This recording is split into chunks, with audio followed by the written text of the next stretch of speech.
Dear learner, हम लोगों ने रे ऑप्टिक्स के बहुत सारे डेरिवेशन को अब तक कंप्लीट किया है और लास्ट लेक्चर में जो हमारा डेरिवेशन चल रहा था उस डेरिवेशन के बारे में डिस्कस किया जाए तो वो derivation refraction through a convex surface. After that जो अभी प्रीवियस लेक्चर हमारा कंप्लीट हुआ वो था refraction through a concave surface, या ये कहें refraction through a spherical concave surface का कंप्लीट हुआ था। बट उसमें हमने क्या किया था, ऑब्जेक्ट को रेरर मीडियम में रखा था। इन दैट केस अभी एक डेरिवेशन आपका रिमेनिंग है और इसमें हम लोग ऑब्जेक्ट को क्या करेंगे, डेंसर मीडियम में रख करके चेक करेंगे, बट सरफेस हमारा कॉनकेव ही होना चाहिए। आफ्टर दैट रिफ्रैक्शन प्रोसेस को देखते हैं कैसे होता है refraction, and what will be the final resultant formula we will get after the derivation, वो भी चेक करते हैं कि क्या मिलेगा हमें। आइए शुरू करते हैं इस डेरिवेशन को। Refraction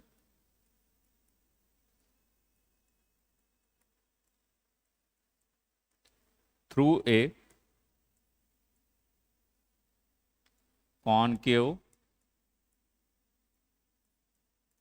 spherical surface.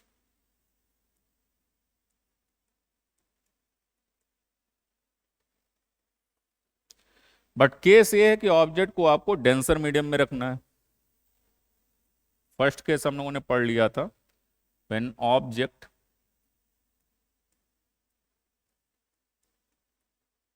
Lies in the denser medium.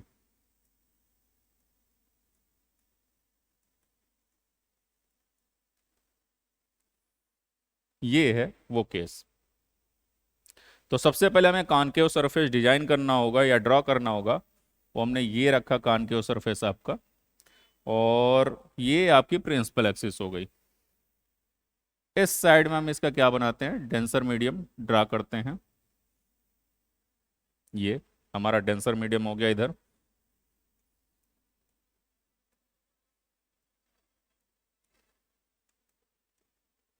Denser medium का रिफ्रैक्टिव इंडेक्स जनरली हम लोग μ2 से कंसिडर करते हैं, और इधर आपका क्या है, ये रेयरर मीडियम है।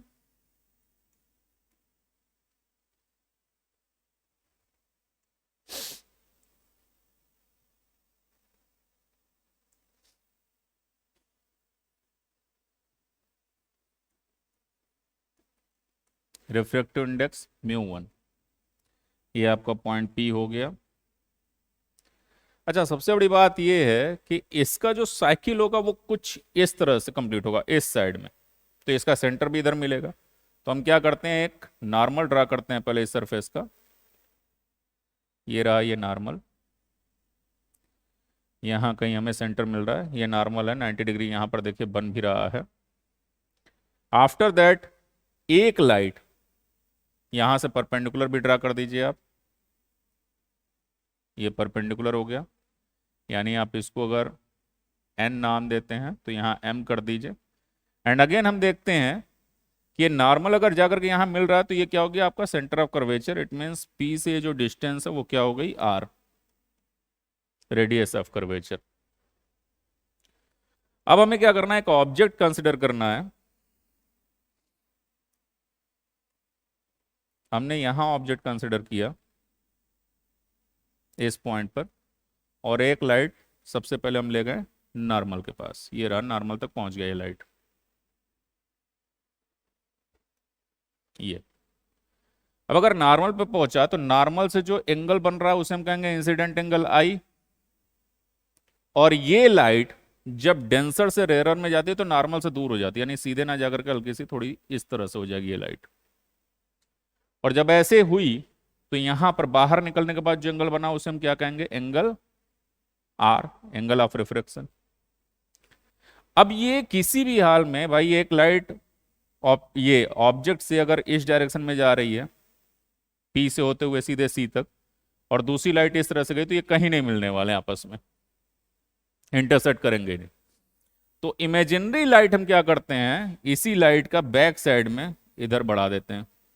ये यहां आकर के मिला, यानी इमेज आपका यहां बना। तो इस केस में हम क्या देखते हैं, ऑब्जेक्ट पे जो एंगल है, यहां जो एंगल है वो अल्फा है, यहां जो एंगल है वो बीटा है। और यहां जो एंगल बना सी पर हमेशा की तरह वो गामा है। ये कुछ चीजें हमारी क्लियर हुई। तो ऐसी सिचुएशन में हम क्या करेंगे, ये जो इमेज की डिस्टेंस है वो हो जाएगी हमारी v, ऑब्जेक्ट की डिस्टेंस u, ये। एंड अगेन p और m को हम क्या दिखाएंगे, p and m are very close to each other.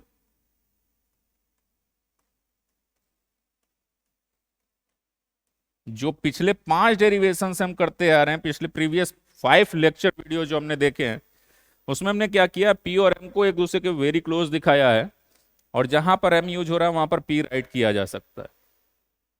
After that हमारा पहला काम क्या होता है, एंगल आई और एंगल आर की वैल्यू फाइंड आउट करना।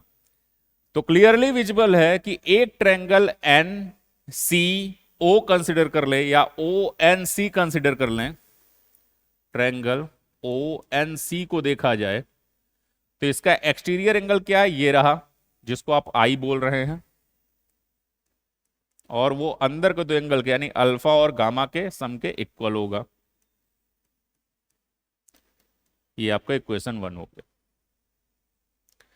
अब हमें क्या करना है, एंगल आर फाइंड आउट करना। तो एंगल आर को देखा जाए तो एंगल आर किस पे बन रहा है भाई, ये नॉर्मल वाली लाइन पे और इस वाली लाइन पे। ये लाइन कहां आ रही, बैक में यहां तक आ रही, आई तक। तो आई एन सी कंसिडर करेंगे, आई एन सी। अब इस ट्रायंगल में देखते हैं तो angle r is equal to हो जाएगा beta plus gamma, equation number 2। इतना होने के बाद हम सभी एंगल के बारे में डिस्कस करते हैं कि जितनी भी लाइट है, चाहे वो अल्फा से होते हुए जा रही है या फिर ये आपका जो नॉर्मल है या बीटा वाली जो लाइट है, ये सभी लाइट क्या है, पैराएक्सियल है। All the light ray are paraxial. Paraxial का सीधा सा मीनिंग है, हेंस अगर ये हो गया तो आपका i r alpha beta gamma are very small, ये सभी क्या है, बहुत ही स्मॉल एंगल होंगे। अगर ये स्मॉल है इट मीन्स एंगल आई को आप राइट कर सकते हैं साइन आई के इक्वल, एंगल आर को राइट कर सकते हैं आप साइन आर के इक्वल, आपस में इक्वल हो जाएंगे। ऐसे ही अल्फा जो है, अगर हम उसके बारे में डिस्कस करें तो अल्फा भी किसके इक्वल होगा, 10 अल्फा के। और ध्यान से देखा जाए तो 10 अल्फा किसके इक्वल है भाई, ये रहा अल्फा, अल्फा के सामने परपेंडिकुलर क्या है, एनएम है, और इसका बेस क्या है, ओ एम है। हमने भी डिस्कस किया था कि एन एम अपॉन जो ओ एम है, भाई पी और एम के बीच में डिस्टेंस काफी कम है, तो जहां पर एम है वहां पर आप पी भी राइट कर सकते हैं, यानी ओ एम को आप ओ पी राइट कर सकते हैं। अल्फा की वैल्यू फाइंड आउट हो गई। एज इट इज हमें क्या करना है, बीटा फाइंड आउट करना है। Beta is also near about equal to 10 beta, 10 beta. Beta के सामने देखिए परपेंडिकुलर अगेन क्या, एनएम है, और बेस क्या है, आई एम है। तो आप यहां पर भी N M upon I M को आई पी भी राइट कर सकते हैं, because P and M are very close to each other. Then आप as it is similarly gamma निकाल लीजिए,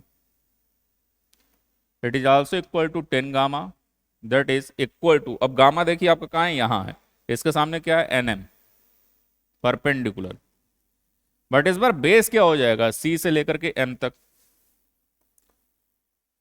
तो gamma is equal to n M upon, जहां आपने सी एम लिखा है वहां पर सी पी लिख देंगे ये। अब हमें क्या करना है, according to Snell law,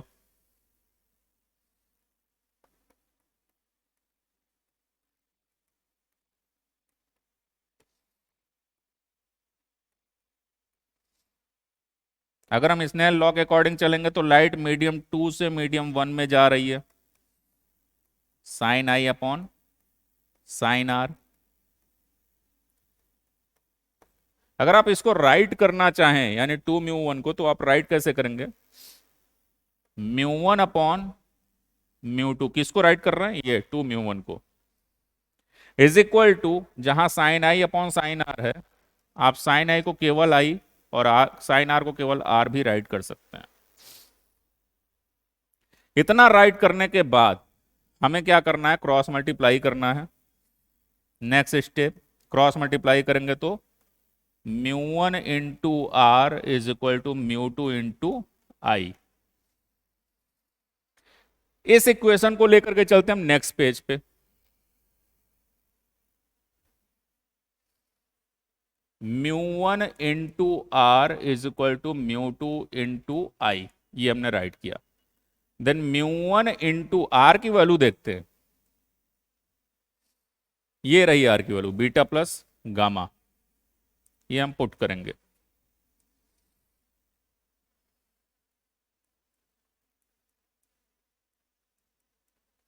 then I की वैल्यू देखते हैं, what will be the value of I, ये रहा गामा प्लस अल्फा।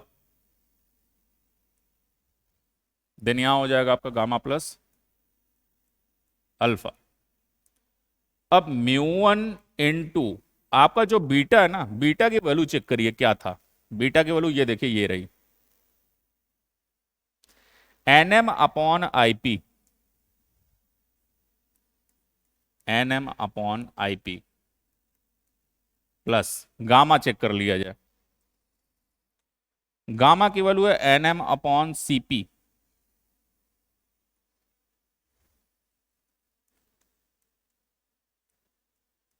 ये रहा, is equal to mu 2 into gamma. Gamma देखिए अभी हमने निकाला ना, n M upon c p, again वही रख देंगे, प्लस अल्फा। अल्फा की वैल्यू चेक करना होगा, क्या है अल्फा की वैल्यू? देखिए अल्फा की वैल्यू ये रही ऊपर, एन एम अपॉन ओपी।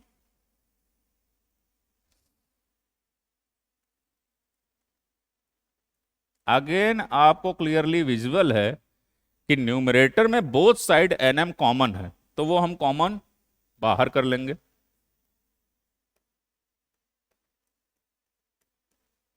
अंदर आपका बच रहा 1 upon i p plus 1 upon c p is equal to mu 2 into n m, बाहर आ गया, ब्रैकेट के अंदर बचा 1 upon c p plus 1 upon o p. N m से एन एम आपका बोथ साइड कैंसिल आउट हो जाएगा। देन इस म्यू 1 का अंदर मल्टीप्लाई करिए, म्यू 2 का अंदर मल्टीप्लाई करिए। म्यू 1 मल्टीप्लाई होगा तो mu 1 upon i p plus mu 1 upon c p is equal to mu 2 upon c p plus mu 2 upon o p. ठीक है, ये हो गया। Then mu 1 upon i P,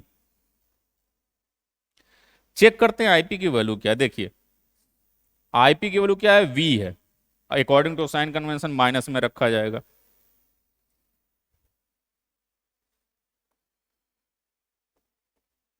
minus v plus mu 1 upon c p, फिर से चेक करते हैं, सी पी आर है प्लस में होगा,